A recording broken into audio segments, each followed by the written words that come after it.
será que o tempo do consumidor é passível de uma tutela por parte do direito? Bom, gente, antes de dar essa resposta para vocês do ponto de vista jurisprudencial, eu quero construir o raciocínio doutrinário com vocês, que é fundamental, porque aí você vai poder aplicar essa teoria da perda do tempo nas suas ações. Você vai poder, nos casos que chegam para você, no seu escritório, inserir agora um tópico na sua petição inicial, pleiteando, além da reparação material que você já pediria, também uma reparação temporal para o seu cliente, uma indenização pela perda do tempo, que pode configurar autonomamente para você aí um caso de dano moral, onde você às vezes não iria pedir um dano moral, ou que pode servir para aumentar o valor indenizatório na sua ação, porque somado àquele transtorno moral que você já estava arguindo, vem também um novo fundamento, que é a perda do tempo.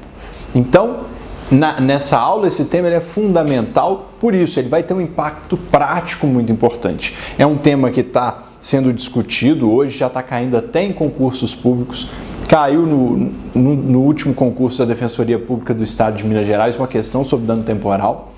Há decisões dos tribunais sobre dano temporal, vou abordá-las com vocês, mas então vamos começar a construir esse raciocínio doutrinário para entender como tutelar o tempo, como trabalhar o tempo numa petição inicial, até mesmo num livro que você queira escrever, num artigo que você queira escrever, tá bom? Vamos lá.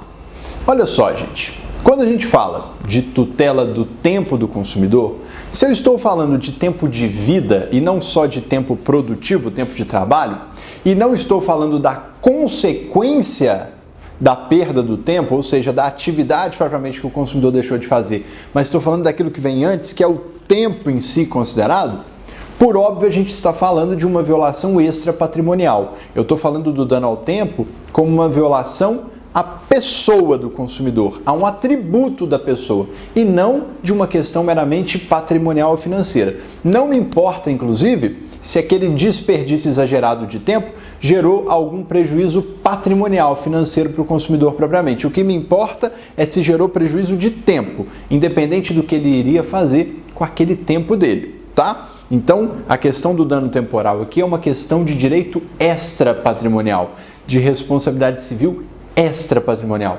não patrimonial. Se, somado a esse desperdício temporal, também veio um prejuízo econômico, financeiro, tudo bem, eu vou somar as tutelas. Eu vou trabalhar a tutela pelo dano extrapatrimonial junto com a tutela pelo dano patrimonial, somar as indenizações. Mas o dano temporal não está restrito à discussão patrimonial. Um primeiro ponto já para você, então, trabalhar e saber a distinção, saber a diferença. Muito bem.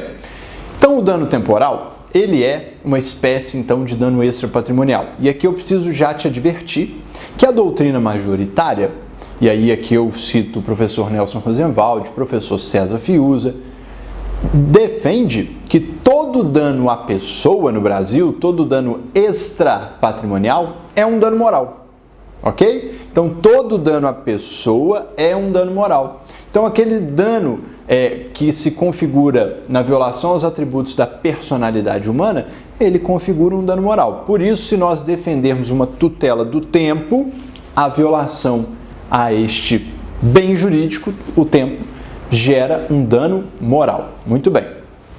Antes disso ainda, a gente precisa ver se daria para defender o tempo como um bem jurídico, ou se o tempo seria simplesmente um bem da vida, sem relevância jurídica. Para isso, eu preciso investigar a natureza do tempo. O que é o tempo? E aí é muito difícil, né, gente? Porque o tempo é algo que é tão inerente à nossa vida que ele é tão importante, mas parece que ele é tão óbvio na nossa vida que a gente pensa pouco sobre ele. Então, tem pouca coisa para falar sobre um conceito concreto de tempo. Na verdade, a própria abstração da ideia de tempo torna difícil. Só que se você tem interesse em aprofundar um pouquinho mais essa noção até filosófica de tempo, eu te recomendo a leitura de Kant. Kant foi um dos pensadores que desenvolveu mais estudos aí sobre a noção de tempo. E aí Kant traz uma noção fundamental para a gente discutir aqui a tutela e o dano temporal. Kant diz o seguinte: olha, o homem percebe o mundo no tempo e no espaço. Então, o tempo é uma condição do ser humano de apreensão e de realização de experiências. Então, é isso que Kant diz, que o homem percebe o mundo no tempo e no espaço. E que todas as experiências humanas são possíveis apenas no tempo e no espaço. Significa dizer que quando eu tenho que usar o meu tempo para realizar uma determinada experiência, eu estou impedido naquele momento de realizar qualquer outra experiência. É uma lei da física, não é? É uma lei da física. Eu não consigo estar no mesmo local, em dois locais diferentes ao mesmo tempo. Eu não consigo estar em dois locais diferentes ao mesmo tempo. É uma lei da física. Então, o tempo, ele é essa condição de apreensão dos fenômenos pelo homem, de percepção do mundo, de realização das suas experiências. Perceba, se alguém chega para você e fala assim, vamos numa festa? Quais são as duas primeiras perguntas que você vai fazer? Quando e onde? O que você está fazendo? Você está localizando aquele fenômeno, aquela experiência, no tempo, com o quando, e no espaço, com o onde. E por que você está fazendo isso? Porque o ser humano, ele tem um tempo limitado de vida. O ser humano é um ser sujeito à mudança da sua substância pelo passar do tempo. Nós envelhecemos. Nós temos um tempo limitado de vida. Se nós não tivéssemos um tempo limitado de vida, talvez o quando e o onde nem fossem tão importantes. Talvez não seria tão importante a decisão de quando fazer uma pós-graduação, de quando casar, de quando ter filhos. Mas como nós temos um tempo limitado de vida, nós vivemos segundo um projeto de vida. Nós projetamos a nossa vida. Não precisa entender projeto de vida como um planejamento de longo prazo, não, para a vida inteira. Entenda projeto de vida como aquela organização diária, aquele planejamento ainda que mental que você faz minimamente das suas atividades quando você acorda. Então você acorda e você imagina, olha, hoje antes de ir para o trabalho eu vou passar rapidinho no shopping, vou comprar aquele presente que eu preciso por causa do aniversário que eu tenho no final de semana. Ao invés de eu almoçar, eu vou resolver um probleminha no saque com a empresa aqui da minha fatura. Depois eu volto. De tarde eu tenho que ir no banco rapidinho pagar uma conta. Você organiza o seu dia para que dentro daquele tempo limitado que você tem, até mesmo ali das 24 horas do seu dia e das horas que as lojas estão abertas, que você consegue realizar as suas tarefas, resolver os seus problemas, você faz uma organização levando em conta o tempo disponível que você tem, não é? Então você está localizando a sua vida no tempo e no espaço e as suas experiências no tempo e no espaço.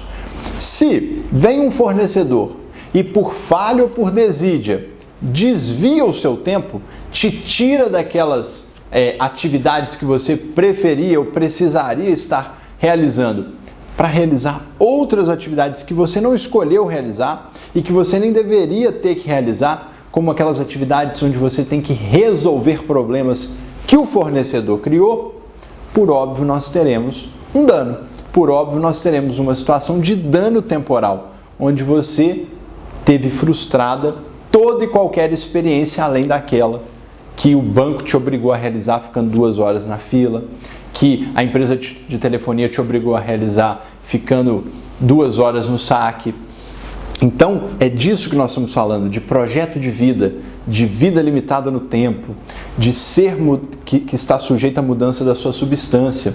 Então, vocês estão vendo aqui que há um caráter de efemeridade, há um caráter de finitude. Por isso que alguns doutrinadores vão qualificar o tempo como um recurso humano escasso, inacumulável, irreparável, um recurso humano essencial, que uma vez tomado, uma vez tolhido, não tem como ser devolvido em espécie para o consumidor.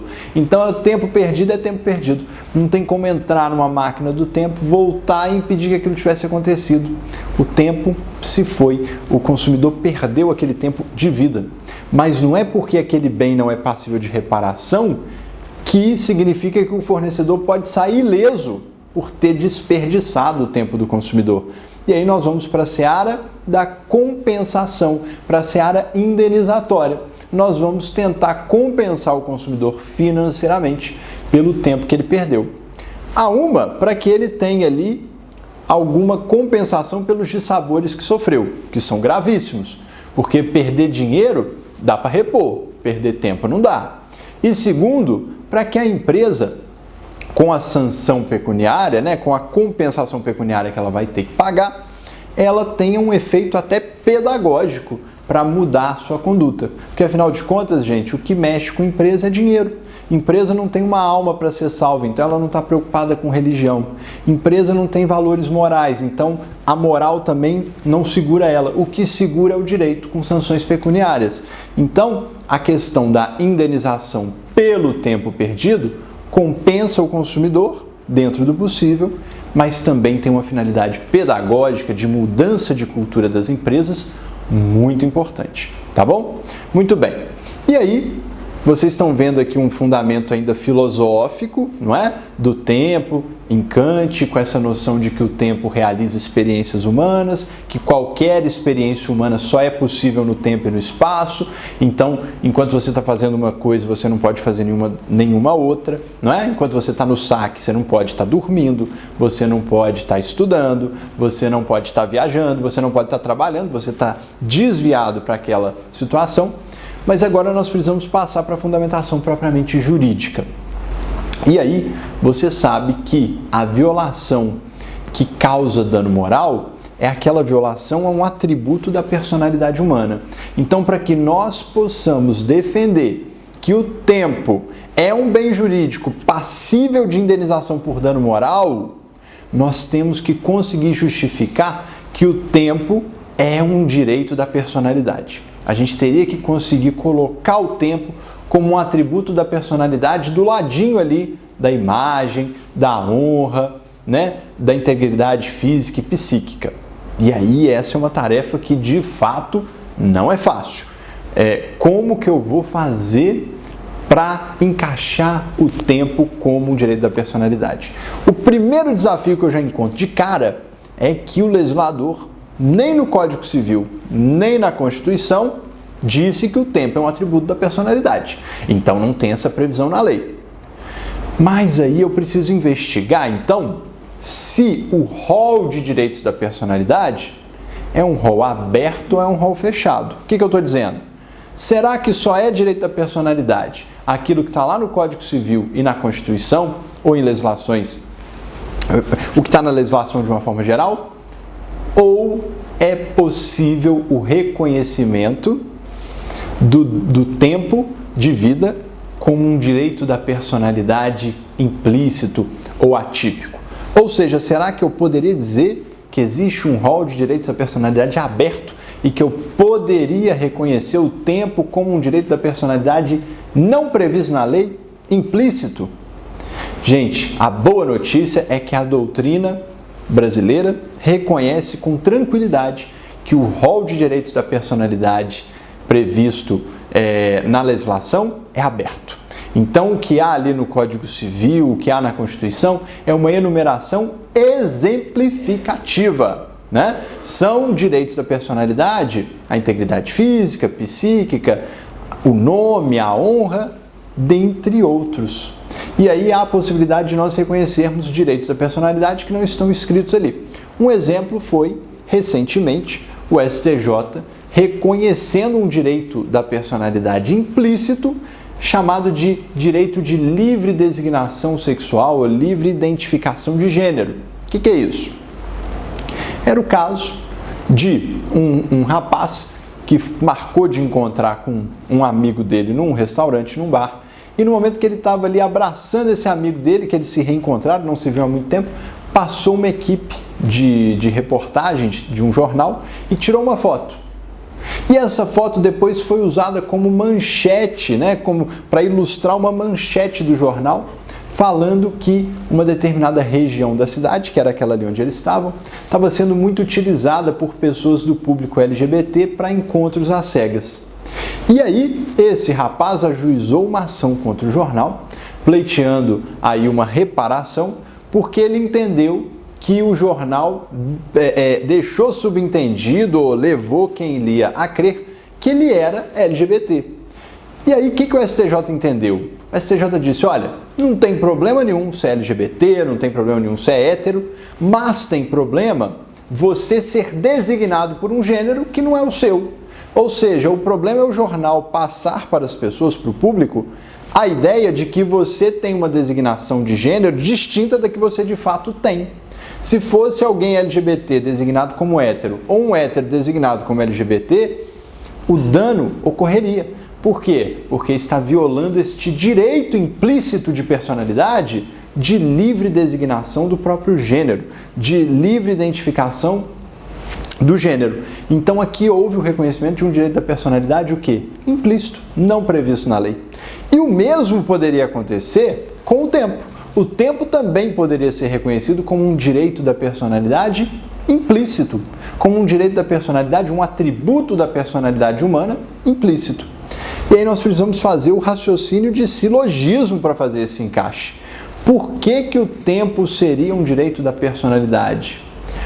Por isso que eu falei para vocês, por isso que a fundamentação filosófica é importante. Agora a gente traz a noção da filosofia para justificar que o tempo é tão importante para o ser humano, o tempo é aquele substrato fático que permite a realização dos direitos do homem, que ele impõe, que ele compõe aquele rol de características inerentes à pessoa. Ele compõe o rol que é inerente a quem é ser humano. Então, o que a lei faz é simplesmente enunciar, ou a hermenêutica jurídica, e não criar. Esse direito o homem já tem, só é enunciado.